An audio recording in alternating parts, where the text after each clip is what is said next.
Nabasa ko yung kay Banat ba, yung parang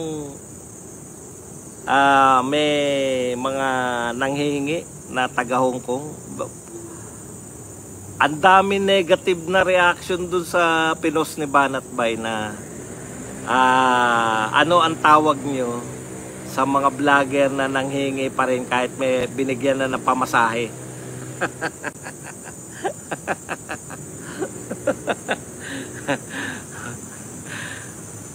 Natatawa lang ako, no? Kasi hindi ko maintindihan. Ito lang pasimplihin lang natin. Vlogger po tayo pare-pareho, no? As long as pwede kasi ang dami ko nabasa doon na bakit ba panay atake na lang sa mga vlogger, no? Ako inaatake ko vlogger ng kalaban, no? Wala akong pakialam kahit sino mag-topic sa akin, sanay na ako. Sanay na ako na tinatopic ako. Ang point ko lang, wala akong pakialam diyan sa mga personal. Tingin ko mga ego yan eh. May mga nasasaktan na ego, may mga kung ano pa man, no? Pero ang alam natin, walang formal na samahan na yun lang yung ang alam natin. Basta ako personally, hindi ako miyembro ng kahit na anong vloggers group, no?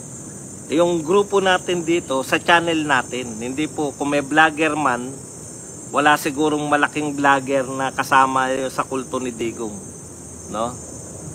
Nagtayo tayo ng kulto ni Digong sa puso lang. Kumbaga puso lang eh. Naniniwala lang tayo na dapat suportahan yung mga Duterte. Ganun lang kasi kasimple yun sa atin eh, no? Sa akin lang, may kanya-kanya tayong subscribers. Merong pamantayan si YouTube, di ba? May pamantayan si YouTube. May pamantayan yung mga vloggers natin yung mga subscribers natin marurunong mag-isip, di ba? Kasi nagpaparingganan kayo, hindi naman nauunawaan ng mga vlogger. Sabihin niyo, ipaliwanag niyo sa mga vlogger yung nagaganap, no? Kasi nanghuhula lang kami, bakit may mga paringganan na ganyan? No, para naunawaan ng vlog ng mga subscriber yung nagaganap, di ba? May gusto siyang ipahiwatig eh. wala namang problema diyan sa mga ipinahiwatig. Kaya lang nanghuhula yung mga subscriber kung ano yung gustong ipahiwatig. Kasi wala akong ideya eh. Meron pa lang kita nyo tignan nyo Kung ako maiisip ko yun, ngayon nalantad na sa akin. Meron pa lang nagpamasahe sa kanila. meron pa lang na nagpapamasahe. Di ba? Alam nyo, yung para sa inyo lang dapat na mga magkakasama, samahan ninyo. Kung ano man yung samahan ninyo.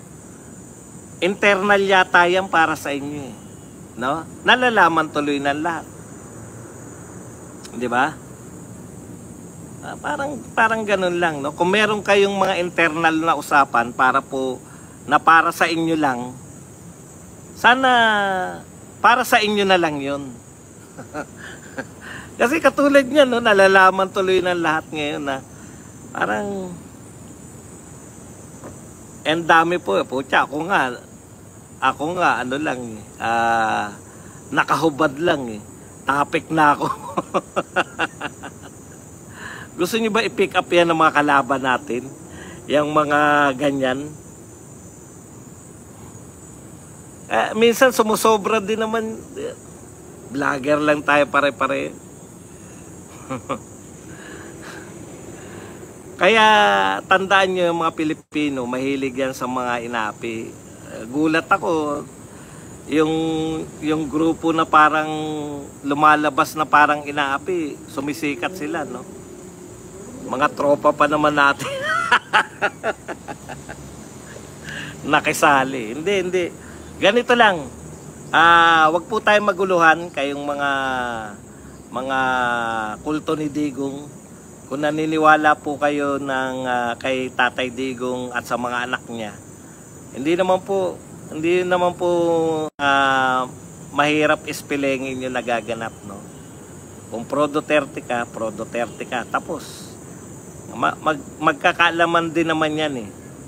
Magkakaalaman din naman yan pagdating mga eleksyon kung talagang kung talagang ano yung papel nila sa buhay, no? So sana lang kung may mga samaan kayo ng loob, huwag nyo na ipadaan sa mga post.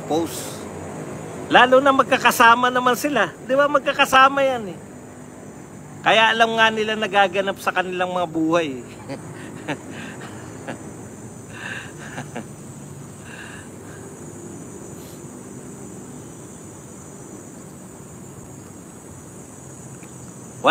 Wala naman pong dapat kayong i-unsubscribe. Sabihan nyo lang kung, di ba? Sabihan nyo rin sila na hindi maganda. Hindi maganda sa mga, lalo na kung malalaki kayong vlogger tapos babanat kayo sa maliliit na vlogger. Di ba? Okay lang kung binabanatan natin vlogger, yung mga katulad nila Mike Abe, nila Jared na kabilang kampo. Pero kung kapwa natin yung binabanata natin, pro Duterte yung binabanata natin, baka pwede. Tapos meron naman silang, alam ko magkakasama yan eh. Magkakasama sila eh. Yun lang po yun. No, yun lang po yun. Medyo awatin nyo lang po yung mga sarili nyo.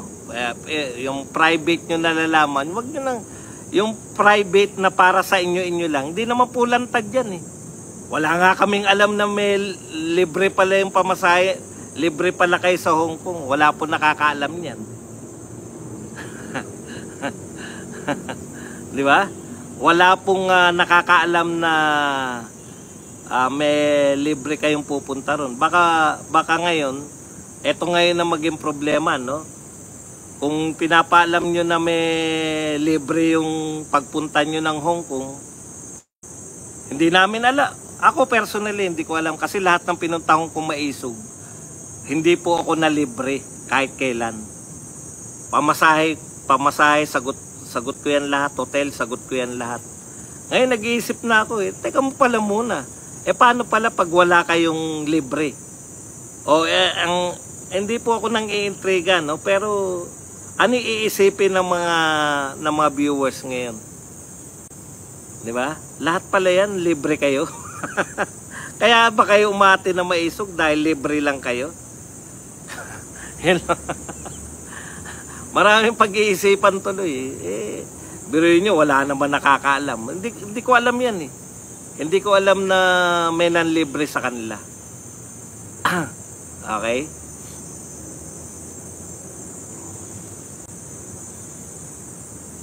Yun lang po mga kapatid.